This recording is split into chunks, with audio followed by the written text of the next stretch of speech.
गुना result कहा गया है, तो 11 गुना क्यों दिया गया? एक ही विद्यार्थी का रिजल्ट 5 पोस्ट के लिए क्यों भरा गया? और तीसरा और आखिरी सवाल, 12वीं के पद के लिए 12वीं के बच्चों के साथ ग्रेजुएशन को बच्चों को उठाया गया, क्या दोनों का स्तर समान है? और नॉर्मलाइजेशन 15-20 नंबर किस प्रक्रिया के तहत बढ़ाया जाता है? अगर आप छात्रों के सवाल जवाब दे सकता है तो उनमें फायदा हो। आपने सारे प्रश्न पूछे, सारे के सारे महत्वपूर्ण प्रश्न हैं। मैं इन सारे प्रश्नों को एक एक करके लेता हूँ। सबसे पहले लेवल 1 में 2 स्टेज एग्जाम क्यों?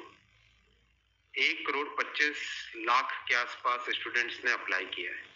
इतनी बड़ी संख्या में देश भर में अगर रिक्रूटमेंट करना है तो आपको एक लेवल के एग्जाम से, सिंगल एग्जाम से करना बहुत मुश्किल है। फिर भी हम इसको री एग्जामिन करेंगे।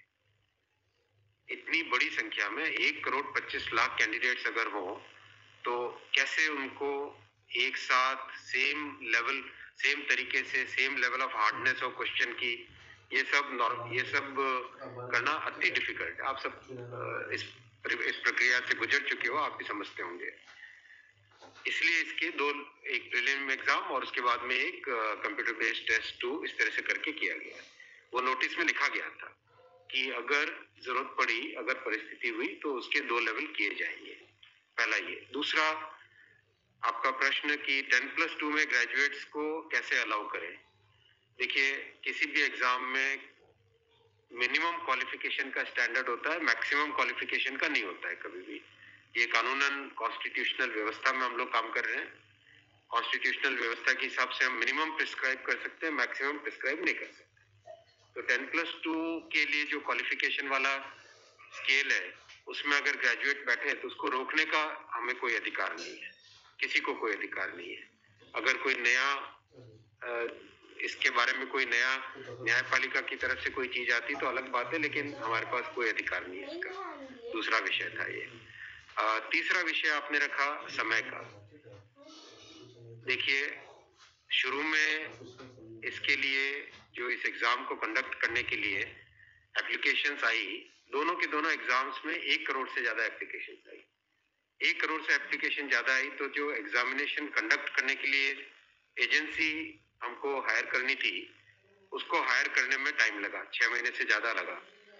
नेचुरली इतनी बड़ी संख्या में अगर एग्जाम करना है देश में तो अपने आप में वो एक बहुत बड़ा challenge. It's a Himalayan task, it's a huge task, it's a very very big challenging task. तो एजेंसी को सेलेक्ट किया गया। सेलेक्ट करते करते कोरोना आ गया। कोरोना के फेज में देरी हुई, लेकिन फिर भी डिस्पाइट कोरोना तुरंत दिसंबर 2020 में एग्जाम की प्रोसेस चालू हुई। एग्जाम की प्रोसेस चालू हुई और despite second wave of corona फिर भी एग्जाम किया गया with all the precautions, all the safety things करके इसको लाए। जो दूसरा वाला ग्रुप बी का एग्जाम है उसमें कैट में चले गए थे बच्चे, क्योंकि करीब 5 लाख के आसपास एप्लीकेशंस ऐसी थी जिसमें फोटोग्राफ प्रॉपर्ली मैच नहीं हो रहा था। तो नेचुरली अगर एप्लीकेशन में फोटोग्राफ मैच नहीं हो तो उसको आप एग्जाम में कैसे लोगे? तो वो विषय आया था। तो उस विषय के कारण लोग कैट में गए थे।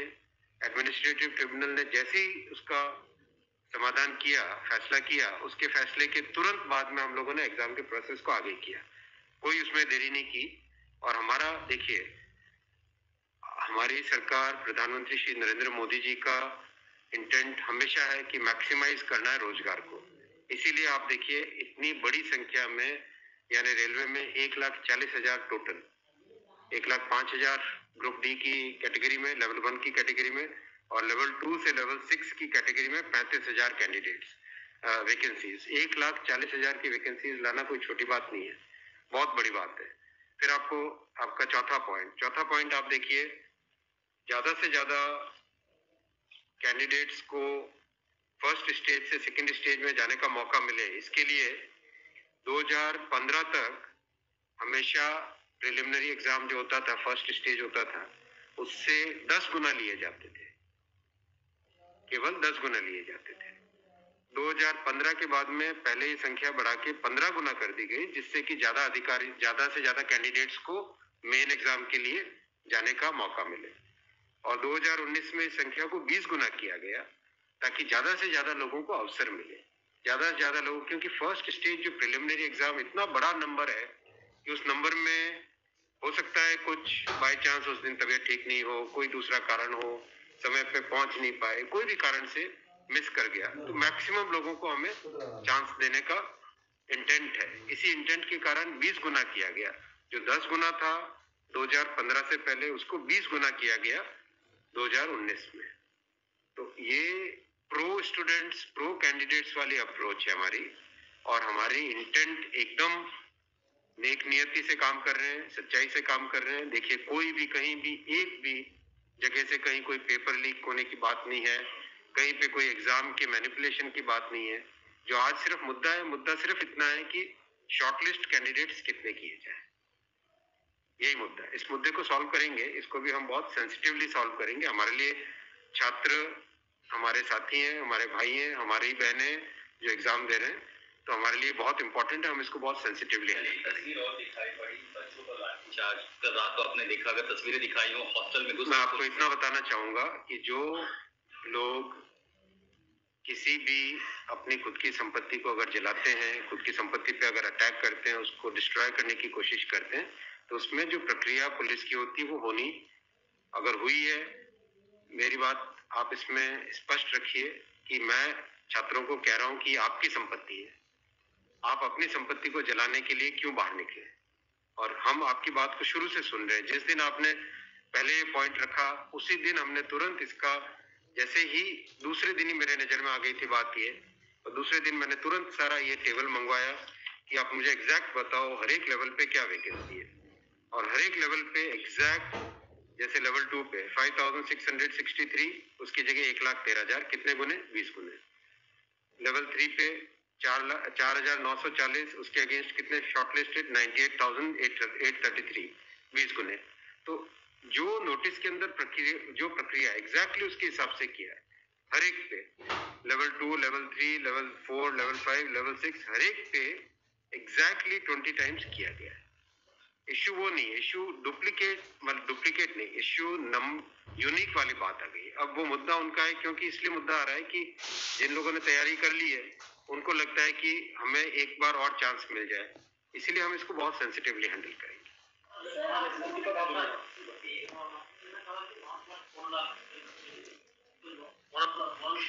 Testbook brings you once in a lifetime sale.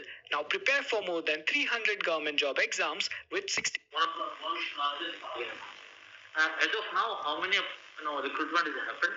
And by when all these things will be done? Because it was announced. यही तो रिक्रूटमेंट चल रहा है। देखो, इतना मैसिव, मैं आपको पूछूं कि वर्ल्ड का सबसे बड़ा एग्जाम कौन सा है? वर्ल्ड का अगर, या इंडिया का भी अगर बड़े एग्जाम्स देखें, तो बड़े एग्जाम्स में जेई बहुत बड़ा एग्जाम होता है, सिविल सर्विसेज बहुत बड़ा एग्जाम होता है, स्टाफ सिलेक्शन कमीशन का बहुत बड़ा एग्जाम। इन सब एग्जाम्स में एप्लीकेशंस की संख्या होती है 5 से 7 लाख, 8 लाख, 10 लाख। यहाँ 1 करोड़ एप्लीकेशन है। आप ये तो देखिए ना कि कठिन कितना है।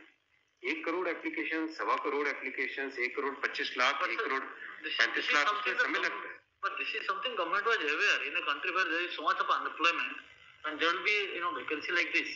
इसीलिए तो टाइम तो इतना लगेगा ही। अगर आपको इस एग्जाम को ढंग से करना है, इतना टाइम लगेगा, चाहे कोई करे।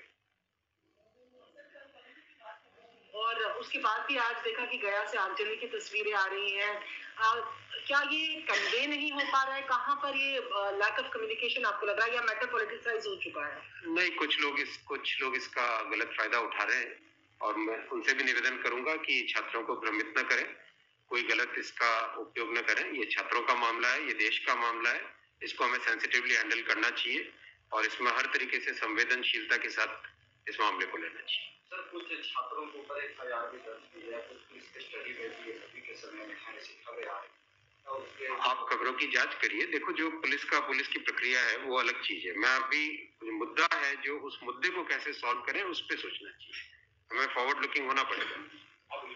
सर, मेरा एक सवाल है कि जिन राज्यों में हिंसा की खबरें या फिर जो रेल रोकने का जो मूवमेंट चल रहा है, ट्रैक पे स्टूडेंट बैठे हैं, क्या उन राज्यों के मुख्यमंत्री से आपकी बात हुई है, और क्या कुछ आप लोग के संदर्भ में की कैसे? बिल्कुल, सब जगह लॉ एंड ऑर्डर स्टेट का जो रोल होता है, राज्यों के मुख्यमंत्रियों ने भी बहुत संवेदनशीलता के साथ काम किया है, और हम भी कॉन्स्टेंटली टच में हैं, कंटिन्यूसली टच में हैं। और जो आज कमेटी की बात भी सबके पास जा चुकी है ऑलरेडी, और मेरे ख्याल से ज़्यादातर जगह से स्टूडेंट्स ने इस विषय को स्वीकार भी किया है।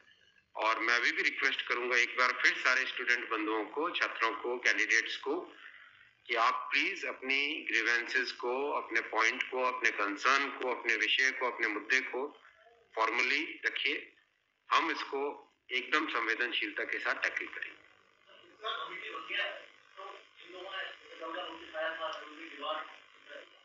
Will that also be considered because they did not know that this is going to happen?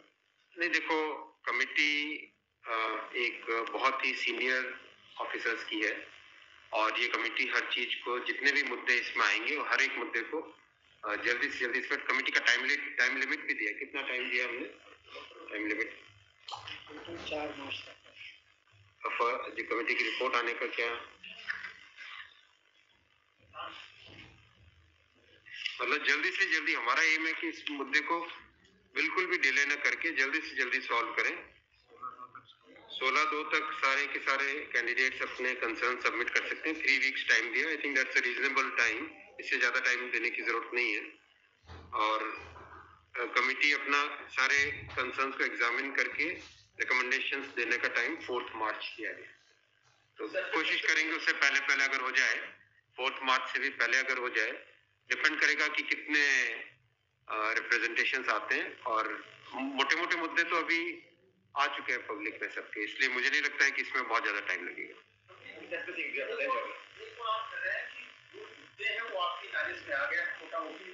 सही आ गया है। दूसरी ओर ये कि जो आपके पैरामीटर्स है उस पर सब कुछ सही तरीके से लिया गया है, उसी तरह से शॉर्टलिस्ट किया गया है।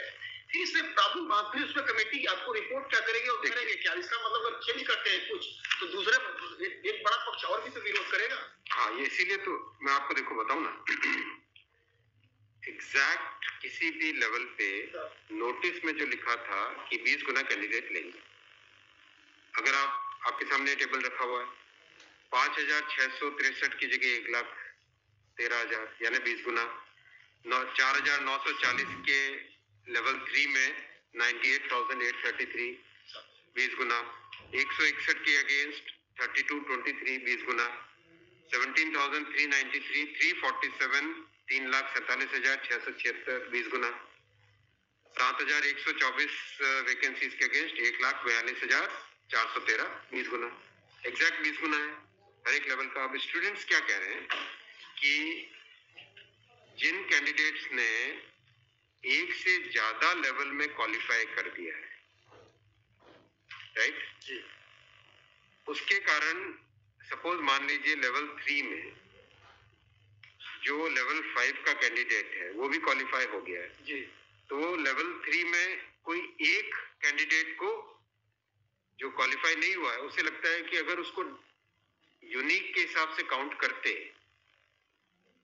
तो शायद उसको भी एक मौका मिल जाता मेन एग्जाम देने का। बराबर है, ये मुद्दा है, मुद्दा ये है।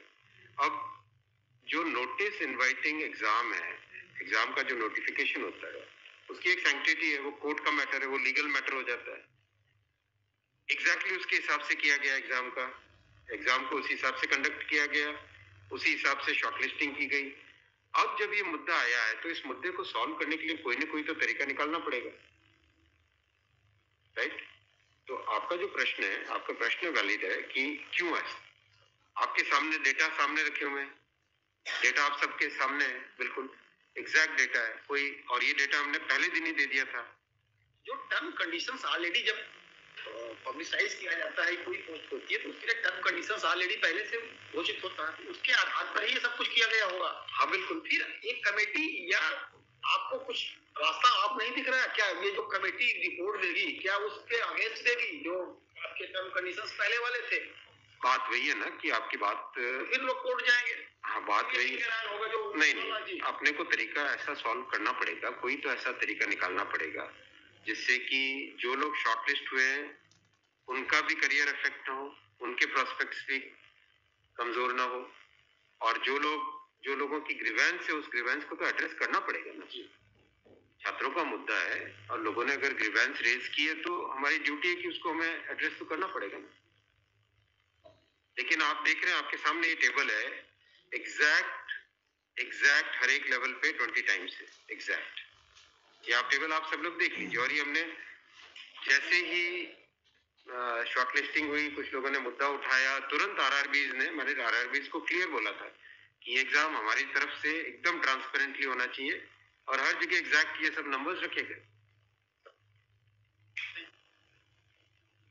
एक सवाल अगर आपसे धन्यवाद, ठीक है। Thank you so much.